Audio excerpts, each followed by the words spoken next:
حزب اللہ کا اب تک کا اسرائیل پر سب سے بڑا حملہ ہوا ہے اور 15 منٹس کے اندر کہا جا رہا ہے کہ 100 راکٹس فائر کیے گئے ہیں نارتھ اسرائیل کی طرف۔ امریکن آرمی جو ہے، جو بڑے جنرل ہیں، دے آر ان تل اویو رائٹ ناؤ، انہوں نے اپنا پلان کہ اگر اسرائیل جو ہے وہ اگر ایران اٹیک کرے گا، اٹیک کی صورتحال کیا ہوگی۔ دیکھیں، اس میں پریزیڈنٹ جو بائیڈن نے کہا ہے ڈونٹ، نہ کریں۔ انہوں نے ایران کو کہا ہے کہ مت کرنا، یعنی یہ کہ جو حملہ کرنے کا تم کہہ رہے ہو یہ مت کرنا۔ آپ لوگ کون ہیں؟ آپ لوگ کس مٹی سے بنے ہیں؟ آپ لوگوں میں اتنا حوصلہ کہاں سے ہے؟ آپ لوگوں میں اتنی ہمت کہاں سے ہے؟ ابھی آپ کو پتا ہے کچھ دن پہلے، کیا ابھی 2-4 دن پہلے امریکہ کی طرف سے کئی ایک کالز گئی ہیں پاکستان کے اندر۔ آپ اس میں کودے اگر تو پھر یہ جنگ کہاں جا کے رکے گی؟ آپ جو پبلکلی بات کر رہے ہیں تو پتہ چلا کال کیوں گئی تھی۔ وہ آگے فضائی اڈوں کی باری آ رہی ہے۔ وہ ایران جو ہے وہ کئی ملکوں کی ایئر اسپیس کو کراس کریں گے اس کے میزائلز۔ اگر یہ ملک خدا نہ خواستہ کچھ ہوا تو اس میں کوئی یہ نہ سمجھے کہ اس کے پاس بندوق اور توپ ہے اور وہ بچ جائے گا۔ نہیں، ان کی شاید باری پہلے آئے، میری اور آپ کی شاید بعد میں آئے۔ بڑی بات کر دی سر آپ نے۔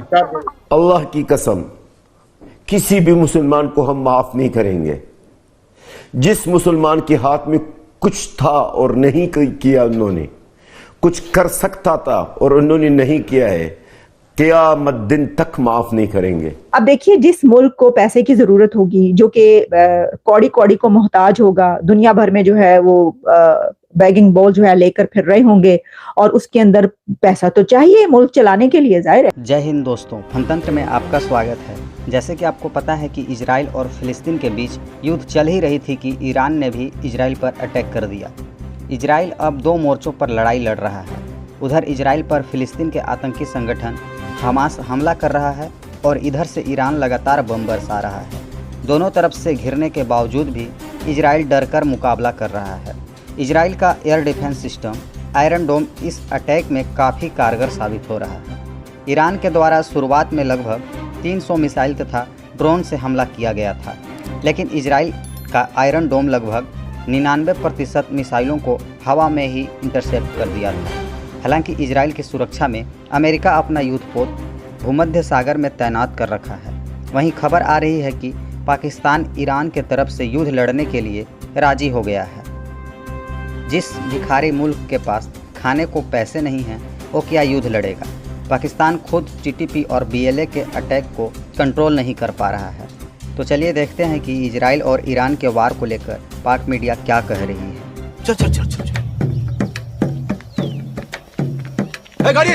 آپ کو جو ہم بڑے خوشی سے کلیم کرتے ہیں جناب کہ ہمارے جو ایکسپیٹرائٹ پاکستانیز ہیں وہ جا کے سعودی عرب میں اور UAE میں دوسرے اداروں میں کام کرتے ہیں، کیا کرتے ہیں وہاں پہ؟ وہ جا کے مزدوری کرتے ہیں، وہ گاڑیاں دھوتے ہیں، وہ جا شو پالش کرتے ہیں، یا وہ گارڈ کی ڈیوٹی سر انجام کرتے ہیں۔ آپ انڈینز کو دیکھ لیں، آپ اس وقت دیکھیں دنیا میں سب سے زیادہ آبادی ہے نا انڈینز کی، اور اگین آپ دیکھیں لیکن وہاں پہ جتنے عرب آبادی بھی ہے، لیکن وہ اسکلڈ ایگزیکٹلی پیدا کیے جو کہ اسکل ورکر ہے، پیسہ کما کے اپنے ملک کو بھجوا رہا ہے۔ اب آپ نے ایک ریڈنڈنٹ لاٹ پیدا کی ہے، یوتھ آپ کا بے روزگار ہے، اس کو پتہ نہیں چل رہا وہ کس طرف جا رہا ہے، کارخانے آپ کے بند ہیں۔ تو میرے خیال میں سوچتا یہ کہ اب آپ نے کیا کرنا کیا ہے، یہ ایک بڑا اہم سوال ہے۔ اور جو جیسے بار بار ہم کہتے ہیں نا 7 سالہ اور 8 سالہ اور 5 سالہ منصوبے تو ضرور آ رہے ہیں، لیکن وہ منصوبے بینیفٹ کر رہے ہیں خاص طبقے کو۔ حزب اللہ کا اب تک کا اسرائیل پر سب سے بڑا حملہ ہوا ہے اور 15 منٹس کے اندر کہا جا رہا ہے کہ 100 راکٹس فائر کیے گئے ہیں نارتھ اسرائیل کی طرف۔ سدرن لیبنن سے یہ راکٹس فائر کیے گئے ہیں، کسی جگہ پر 15 منٹ کے اندر 50 میزائلز، کسی جگہ پر یہ کہا جا رہا ہے کہ 15 منٹ کے اندر 100 میزائل اسرائیل پر مارے گئے ہیں، اور یہ راکٹس گولن ہائٹس پر فائر کیے گئے ہیں۔ اور اس میں 15 منٹ کے اندر اتنے میزائلز، اتنے راکٹس کا حزب اللہ، جو کہ ایران کی پراکسی ہے، ایران کا سپورٹڈ گروپ ہے، اور اس وقت ایران کی بیک پر حزب اللہ موجود ہے۔ اس سے پہلے بھی حزب اللہ نے حملہ کیا ہے اسرائیل پر، پہلے بھی اس طرح کی ہمیں ڈیولپمنٹس نظر آئی ہیں، لیکن اب تک کا یہ سب سے بڑا حملہ کہا جا رہا ہے۔ اس کی فوٹیجز وائرل ہو رہی ہیں، لیکن صرف یہی نہیں ہوا، بلکہ اس کے ساتھ کچھ اور ڈیولپمنٹس بھی ہمارے سامنے آ رہی ہیں۔ اور اس سے یہ پتہ چلتا ہے کہ کیا یہ جو لڑائی اس وقت ہو رہی ہے یہ ایک بڑی جنگ کی طرف جا سکتی ہے.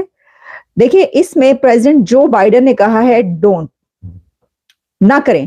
انہوں نے ایران کو کہا ہے کہ مت کرنا، یعنی یہ کہ جو حملہ کرنے کا تم کہہ رہے ہو یہ مت کرنا. اور اس میں جو وار شپس ہیں یو ایس کی طرف سے ان کی ڈپلائمنٹ اب زیادہ ہو رہی ہے. War ships and military aircrafts deployed کیے جا رہے ہیں اور ان کی تعداد بڑھائی جا رہی ہے. اور اسی کے ساتھ جو کچھ کنٹریز ہیں انہوں نے اپنی ایئر سپیس استعمال کرنے سے انکار کیا ہے. میں 1970 میں شیخ مجیب الرحمان کی ایک تقریر سن رہا تھا.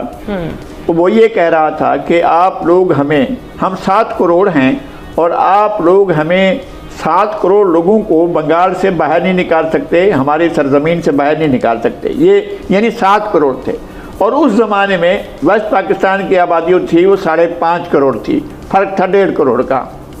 اور اب صورتحال یہ ہے کہ وہ 16 کروڑ ہیں، ہم 25 کروڑ ہیں. یہ فرق ہے. بنگلہ دیش نے بھی تو آخر یہ مینجمنٹ کی ہے نا، ان نے بھی تو پاپولیشن پلاننگ کی ہے نا، ان نے پاپولیشن پلاننگ کے ذریعے نتائج حاصل کیے ہیں نا. ہم تو نتائج حاصل نہیں کر رہے ہیں. اور ہم نے آبادی کو اس رفتار سے بڑھایا ہے کہ دنیا میں شاید اس کی مثال نہیں ملتی ہے کہ ہم دنیا کی اب بھی چھٹا بڑا ملک ہیں. اس سے پہلے بھی جب ہم دونوں پاکستان ایک ساتھ تھے تب بھی ہم چھٹا بڑا ملک تھے، اب بھی چھٹا بڑا ملک ہیں.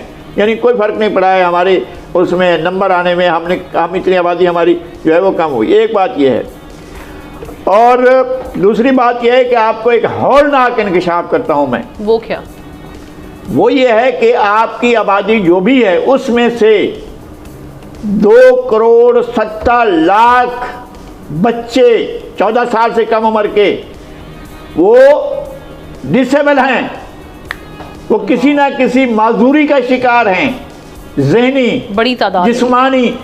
آبادی دنیا کے ملکوں کی آبادی ہوتی ہے بھائی اتنی. آپ کے پاس 2 کروڑ 70 لاکھ افراد اگر اس طرح کے یہ اعداد و شمار ہیں، یہ ہولناک اعداد و شمار ہیں کہ آپ کی آبادی کا اتنا بڑا حصہ جو ڈسیبل ہے اور آپ نے اس طرح توجہ نہیں دی ہے. اور ظاہر شاہ یہ آپ کے شہر میں بہت بڑا جو عنصر ہے وہ آپ کے شہر میں ہے اور آپ کے صوبے میں ہے. وہاں پر سب سے زیادہ ڈسیبل بچے جو ہیں خیبر پختونخوا میں ہیں اور پشاور میں پاکستان کی مجموعی تعداد کا مجھے اعداد و شمار اب بھی مجھے ہولناک لگ رہے ہیں. اور میں سمجھتا ہوں کہ اس کو کنفرم کیا جانا چاہیے کہ 30% جو اس آبادی کا حصہ ہے.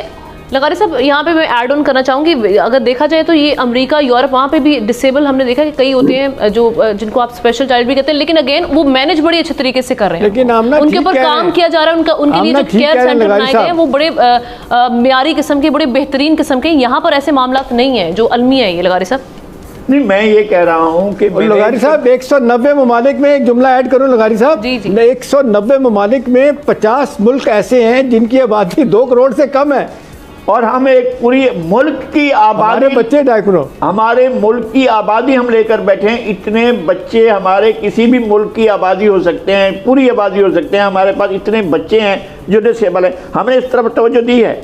ہم بچوں کی پیداوار کی طرف دیکھ رہے ہیں. ہمارے یہ تقریباً ہماری آبادی کا 10% بنتے ہیں. یہ بہت بڑا فگر ہے. آپ کی بات بالکل ٹھیک ہے. اور یہ کہ مجھے افسوس ہوتا ہے کہ پشاور میں سب سے زیادہ یہ صورتحال خراب ہے اور خیبر پختونخوا میں مجموعی طور پر یہ صورتحال خراب ہے. کون توجہ دے گا اس پر؟ اور اگر تم لوگ نئے ہو تو سبسکرائب کرو. وہ جو لال والا بٹن ہے اس پہ پھوٹ پھینک کے مارو یا پھر موم بتی، مجھے نہیں پتا، بس کلک ہو جانا چاہیے.